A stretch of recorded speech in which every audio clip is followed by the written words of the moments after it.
Hello and welcome to the Ink Mages podcast. We're so glad you've joined us. Today we have a special guest joining us in the studio. We have author Paul Regnier, who's going to be with us today. He is a speculative fiction author. He believes one of the closest things to magic on this earth is imagination. We agree. Completely. Yes, his favorite type of story is filled with adventure, humor, and heartfelt moments between characters. He likes to dream up worlds of fantasy, sci-fi, mystery, and the supernatural. Sometimes they end up in a book. Paul lives in Treasure Valley, Idaho, with his wife and 2 children. So let's invite him onto the stage. Hello. Welcome to the podcast. We're so Thank excited you. to have you on. And I just love your introduction, your bio, that she talked about adventure and humor. And I tell you, just glancing at your books and your book covers and your fantastic blurbs, you get that clear as a bell. As there's a lot of humor. Love to talk to you about that. But first, here at the Ink Mages, we love to talk about our fantasy nerd facts. So tell us a little bit, Paul, about you. What makes you love fantasy so much, and what's a fun nerd fact you could tell us about? Oh gosh, I have a whole bucket full of nerd facts for you, but yeah, no, I've loved fantasy since I was a kid, and I think I could probably trace it back to junior high when my English teacher assigned The Hobbit as the book to read, and I'd never heard anything about it. I didn't know what it was, what to expect. And I just remember opening it for the first time and just being totally immersed, like I've never been immersed in a story before. And I was kind of a reader at that time, but I had read a lot more like younger children book, picture books and stuff like that. So like going from that to The Hobbit was just sort of like, it blew my imagination away. And again, I didn't know a book could be so immersive. And so I guess, yeah, that started just my love of fantasy and even like what a book could do and where it could take you. And, and then obviously I moved on from that to Lord of the Rings and like the Shannara series with Terry Brooks. And I had, read a lot of that stuff. And to touch on something you said earlier, right when I was in this, like in my teen years, like all like deep in this fantasy, this love of fantasy story, I found a book called Another Fine Myth by Robert Asprin. And it was a fantasy book that had humor. And it was like sort of a more lighthearted, and there was a lot of fun banter between quirky characters. And I just love it. I'm like, oh, you can have humor in this fantasy world. Because I was so used to kind of the more serious, epic, tales in fantasy. And it kind of opened my eyes to what you could do with this genre that I already loved.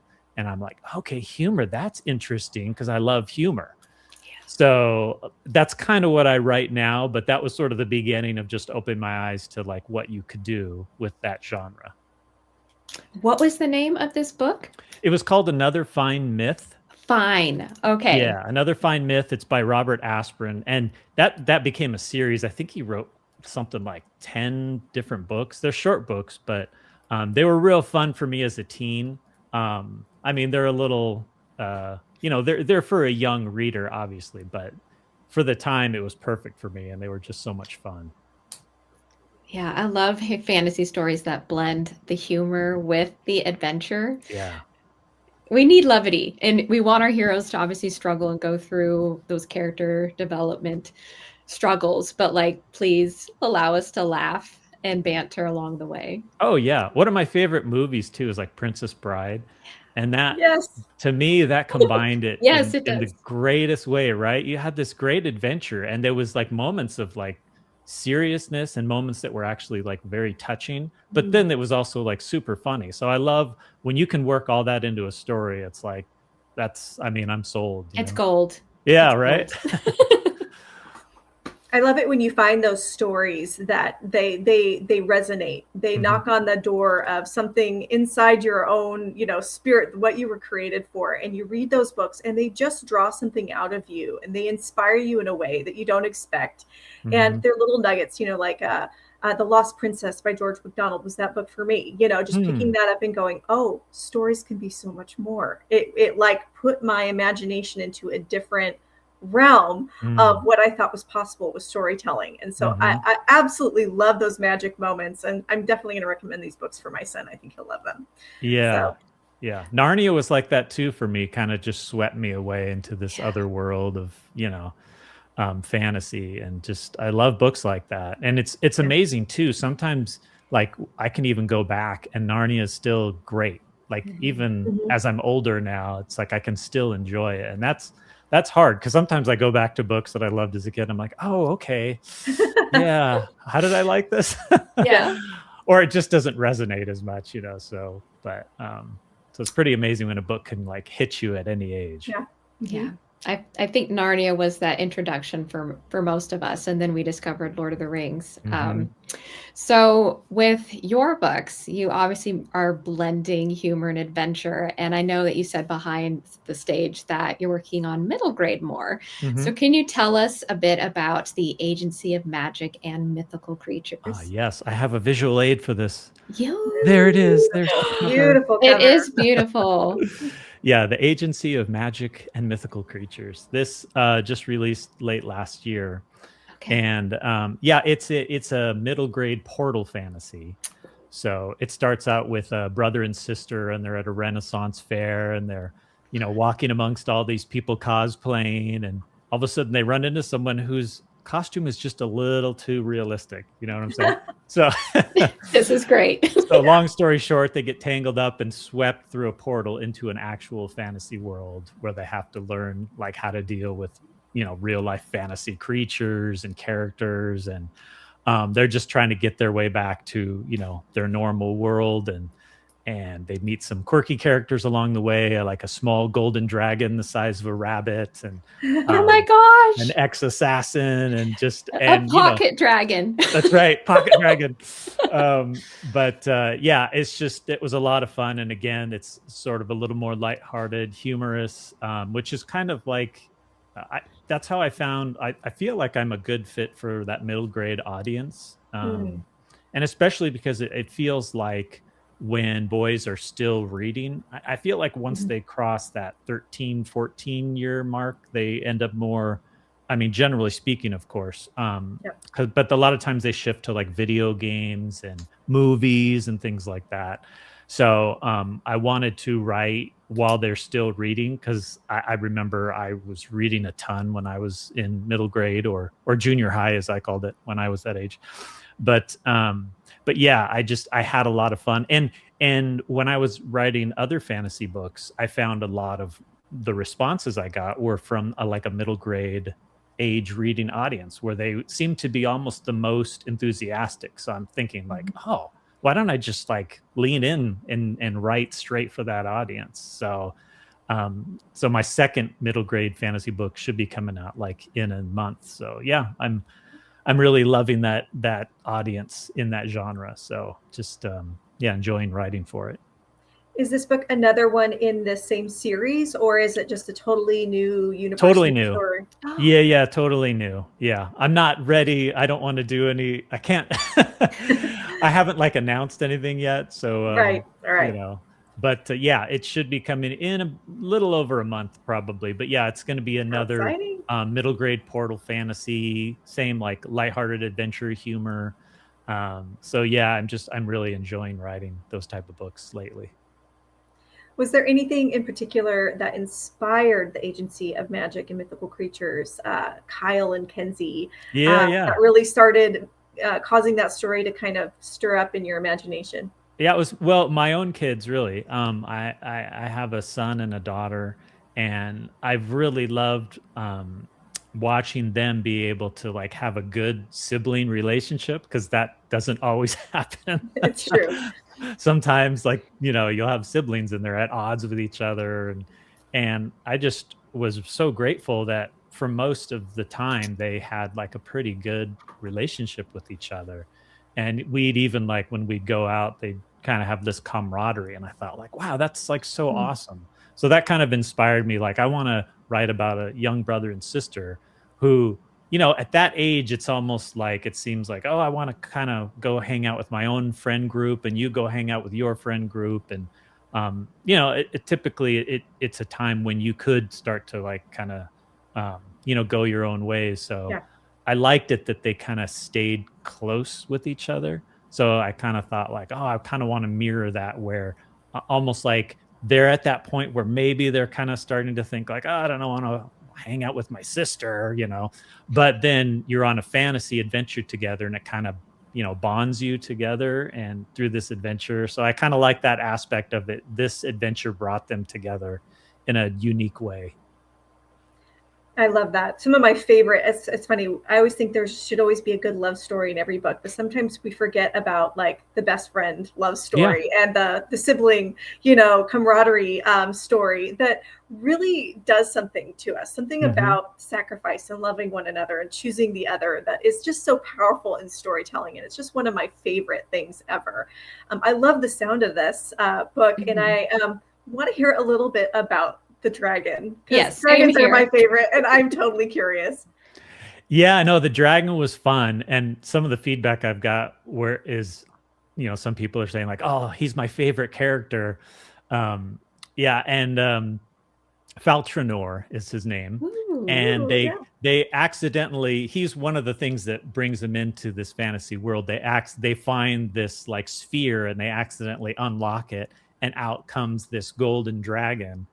And pretty soon they're surrounded by like these wraith type of creatures, and he's the one that says, "Hey, follow me, I'll bring you to safety." And he takes them through the portal into the fantasy world, and he kind of becomes their buddy throughout this adventure, explaining the world to them. And he was cursed. He used to be a huge full-size dragon, but a sorcerer cursed him to be like this tiny dragon, so he doesn't have his powers that he used to have. So he's like, "Oh, I'll burn this whole forest down." And then like this little spark comes out of his mouth, and he's like, "Oh my gosh!" Like, "Oh man, what is this?" The humor, I can already see it.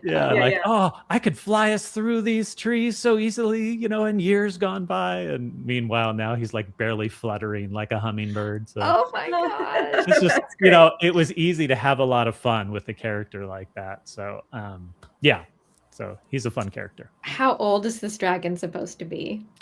Oh, so I have him as like, I don't really say, but I allude to the fact that he's kind of like hundreds of years old, and he's like had all these experiences. And the kids are like twin brother and sister, so they're 12. So to them, it's like hundreds of years. What are you talking about? That sounds crazy. But so yeah, it's fun. The contrast is fun. Oh, I love that. I want to meet this dragon. I know, me too. All right. Can you tell us who the villains are?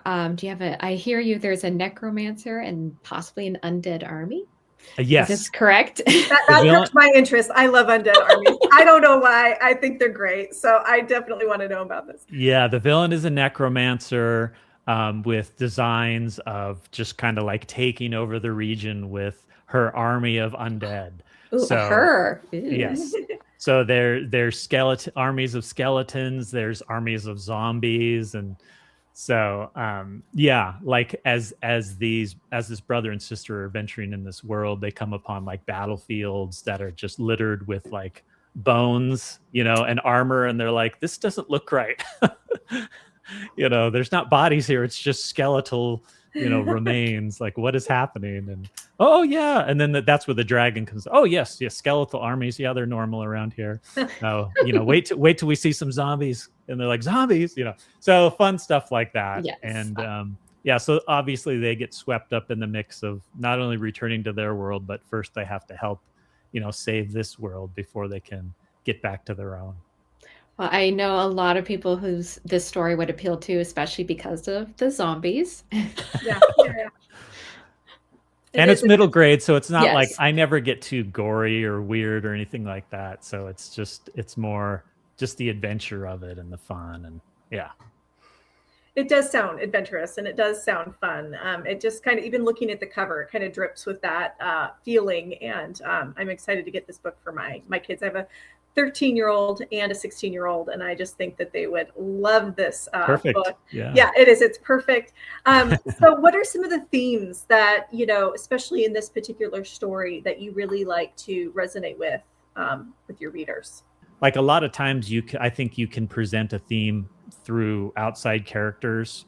So I have an outside character that's an ex-assassin, but now he's dedicated his life to more noble things. So he becomes one of their allies. And so like there's this one point where the boy is kind of complaining like, oh, my sister keeps saying to do this, and what does she know? And he's like, well, hey, how awesome it is that you have this person in your corner, like always like there for you. Like, I wish I had Mm. something like that. So sometimes like you get that fresh perspective from like an exterior character's eyes. So it kind of makes the brother think like, oh yeah, like what am I taking for granted here? So yeah, which is true in life, right? We Yeah. sometimes we Right. take things for granted, and it takes someone else on the outside with that objective like viewpoint to say like, hey, like look what you have. Don't Yeah. take this for granted. This is a great thing. I wish I had that kind of thing. So yeah.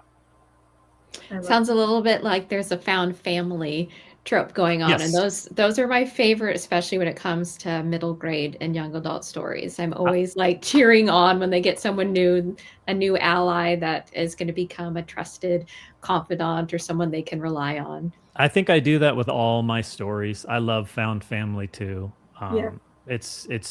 Yeah, I would say that's an important theme in pretty much all my books.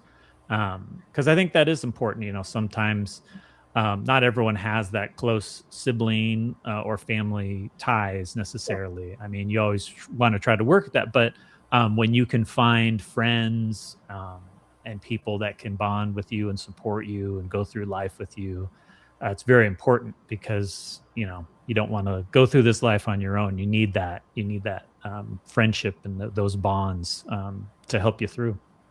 And you have a whole, you're focusing more on middle grade right now, but you have a whole repertoire of books. I was looking on your website, and one of them was Monster Therapist, caught my eye, not only because it had a fantastic cover. Again, your covers are just amazing. Oh, Uh, thank you. all the readers, you got to go check them out. But it does say a lot about a book when you can get at a glimpse the feel and the look of a story. But what great humor right off the bat. And then I looked up Paranormia, which was Mm. another one of your books, and it said a nerdy nobody is heaven's newest hero. How It's too clever. bad that the devil fights dirty. I mean, what a great little line right there with humor. And yet now I'm totally intrigued. So just tell us, you've got a bunch of books for that I think our readers would be interested in. Give us a little bit about that. Yeah, so Monster Therapist, that was a fun one. That one came and both of you are writers, so I'm sure you can relate with this. Sometimes you just get a glimpse of a scene in your Yeah. head. And that one came from, I had this glimpse of like this swordsman that was kind of a quester adventurer, and he just kind of got tired of that life, and he just sort of wanted a simpler life. And I thought like, what if he became a therapist? But then like, and of course that opened up like all sorts of possibilities. And the one that kind of stood out in my mind, like he learns like when he's trying to offer therapy in a fantasy world, he gets like ogres will come in and say, oh, I need therapy for my anger issues, I'm an ogre. And I just thought that was a funny concept. And then he comes to find out like, oh, maybe this life that I traded my old life for isn't very much safer than my old life. So yeah, that's sort of like the opening scene. He's trying to like give therapy to an ogre with anger issues, and that's like what the cover represents.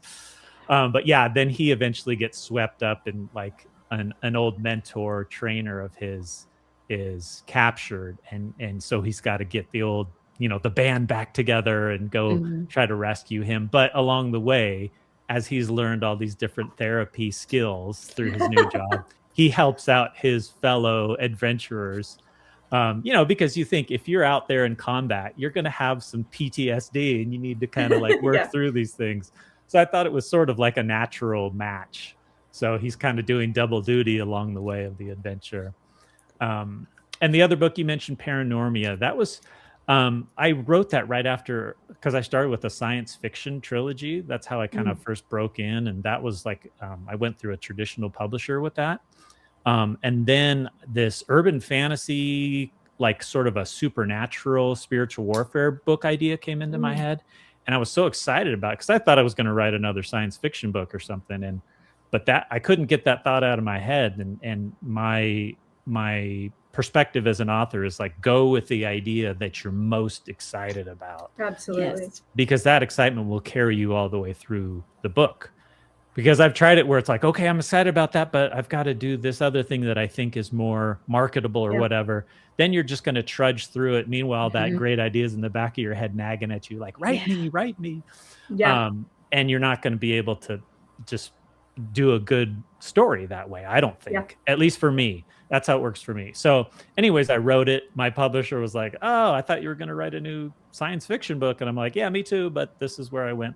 So they weren't like, they didn't want to go in that direction. So that Mm. started my life as an indie author. So I've been indie ever since, which I actually really enjoy. There's a Mhm. lot of flexibility to it. So yeah, so Paranormia was it was kind of set. It's like an urban fantasy set in a modern world in a city, but the main character gets the ability to see in the spiritual world. So now he has to deal with like angels and demons and which way is he going to go. And it was real fun. And usually those type of books are very serious in nature. Um, Mm. and I get it. It's a serious topic, but I just thought like humor is so powerful. It Mhm. is. At least to me, I've Absolutely. seen the power of it. Mhm. So I thought like, well, why can't you have some humor as like a nice counter to kind of relieve the tension of a very kind of serious thing? And it somehow it worked as I was writing. I was kind of surprised how easily it worked. Yeah. But yeah, so that's a duology. It's Paranormia and Paranormia Complex. And I just really enjoyed writing those. And yeah, those were just real, just such a joy to write. And they were very kind of inspired, like where I knew this is what I have to write right now. Yeah. So yeah. I just recently talked to somebody and they're like, where is it at you as an author that really hits, that makes you want to keep writing? Is it the marketing? Is it the book sales? Or is it the writing? Hmm. And it's true that we can get so lost in just the pull of worldliness and what you're supposed to do as an author and what's supposed to hit as far as what marketability and all of those kinds of things. But really comes down to it. What we're called to do is write the stories. And it Yeah. should be those stories that are resonating with us, that are burning within us, and really have the impact that comes with them, because those are the stories that are resonating with us. So I super love that. And it makes me just want to pick up all of your books and read them. I'm always looking Yep. for a good author, and they're hard to Yep. find sometimes. Yeah. And I can just tell based off of how you presented your stories that these are going to be books I'm going to like reading. Yeah. So I'm really excited to pick these up. Are these on Awesome. Goodreads? Because I will go Yeah. and add them on my want to read. Yeah, they're all on Goodreads. Okay. I most of my books are exclusively through Amazon, but Goodreads, I have Yeah. a author profile and Perfect. reviews and all that kind of stuff. Just to hit on what Angela was saying, I think it's weird too, because I listen to a lot of podcasts and or read articles about like promotion and marketing, and there's certain people that are like the stat people, and they Yeah. will give you all kinds of advice, and it's good advice, but sometimes it's coming at a perspective of a marketer, and Yeah. they'll say stuff like, okay, if you write in a genre, stick in that same genre and reader expectations and la la la la, and they go through all this stuff. And luckily I didn't like totally hear that advice early on. I found it later when I'd already screwed up, so it was like totally okay. But I still think, even though I've like sort of jumped around, and you could say, well, you're still under that speculative fiction umbrella with all your books. So yes, that is true. But like you have to balance those marketing and promotional advice with like that inspiration within you. I mean, I think it's Yeah. important, or you're just going to be sort of just like trudging along, slugging away, like, oh, this is what the market, this is what's hot right now in the market, and if you try to follow those trends, you're usually too late to hop on board anyways, unless you can Yeah. write a book in like Yeah. 3 weeks or something. Some people can do that. I can't. Yeah. But I think, and then also you will be happy with what you've written later on, and you Yes. can look back and go like, hey, maybe I'm not this huge bestseller, but like I really like what I was able to put out there. And Absolutely. I found an audience, even though it might be smaller, that really resonate with what I'm putting out there, and I feel like I'm being true to what I want to write and who I am as an author. And sometimes I think those are the more important things, even though they're not often said they are. You know what I mean? More often it's like, what's your platform like? How many books have you sold? Blah, blah, blah. And we're like, oh, I'll work on that. I'm trying, you know? So it's hard not to get tangled up in that bottom line thing, but yeah.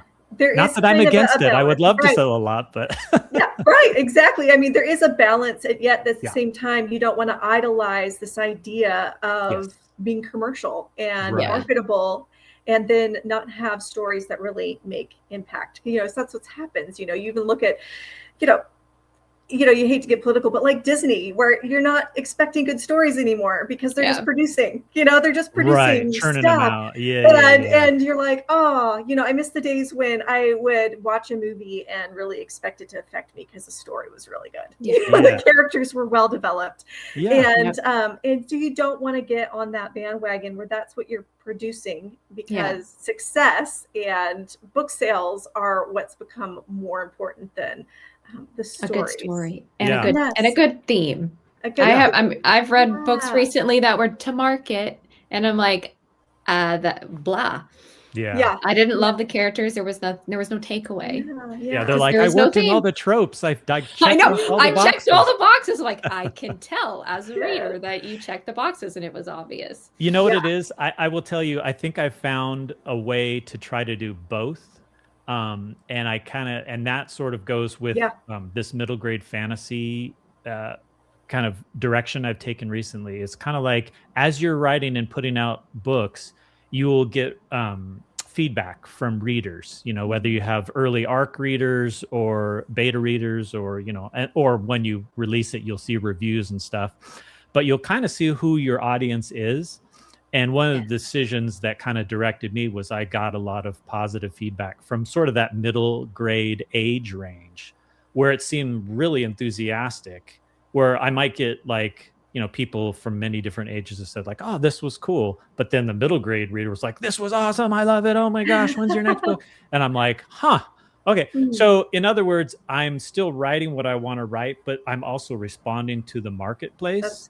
That's so audience. I think there's a way to do both without like, quote unquote selling out or whatever term you want to use. It's a balance. It really is a balance. Yeah. You had mentioned that you had been to Realm Makers. Could you tell us a little bit about your experience just being part of that? Realm Makers is great. I mean, when I first started, I was kind of looking, like people started telling me about writers conferences, and I'd never been to one. And I was like, oh, what's that like? What do you do there? And they're like, oh, there's classes, and sometimes there's agents and publishers that you can talk to and pitch your book. And I'm like, okay, that sounds awesome. So I started going to these different conferences, but I was writing speculative fiction.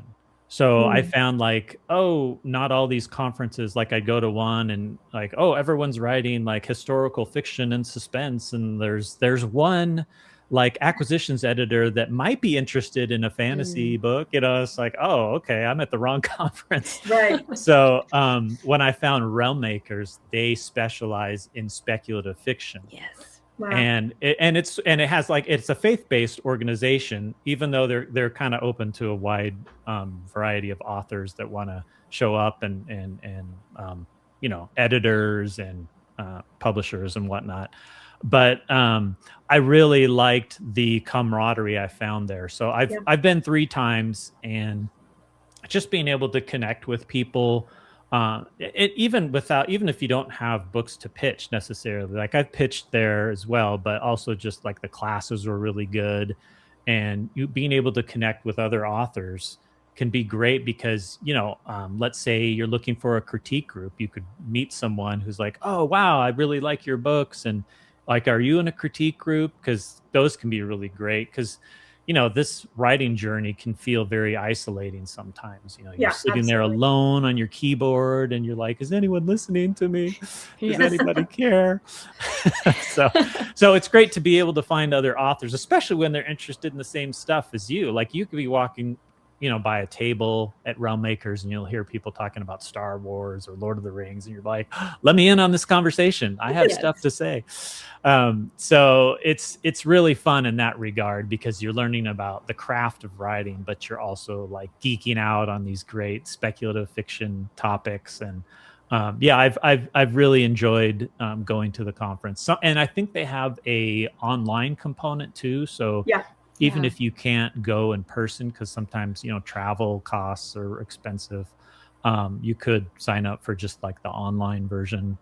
I've done that before as well when I couldn't go. So yeah, that's a great conference. I really enjoy it. We've heard lots of good things, and we personally have author friends who attend. Mhm. Have you gone just as an attendee, or have you done the vendor portion where you had a booth with your Both. books? You've done both. Okay. Yeah, I've done both. The last two times I had, I'm an attendee, but I also had like a book table, so I Yeah. was like selling my books. And like both are cool. Like if you're just an attendee, it's a little more relaxing, I would say, because you're just Yeah. sort of like walking around, checking stuff out, chatting. If you are a vendor, you kind of have to like find those times to sort of man your table, unless brought someone with you that can help you. But that's cool too, because then people are coming up and they're asking you about your books. And just again, that's another way to connect with people and start chatting. And, it's fun. It goes by so fast. It's just a weekend. So it's like a blur. Yeah. You're like, oh, it's over already. What happened? Like that felt like a dream. So, but yeah, it's super fun.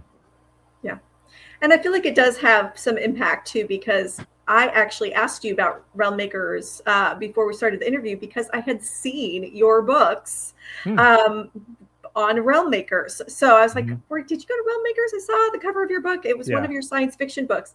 Mm. I think I remember seeing there. And so that's kind of neat, that there Mhm. is kind of that advantage sometimes to being involved in those kinds of things. Um, so curious, what would be your advice to someone who would like to write a book? Where can they start? Oh boy. It's very There's loaded.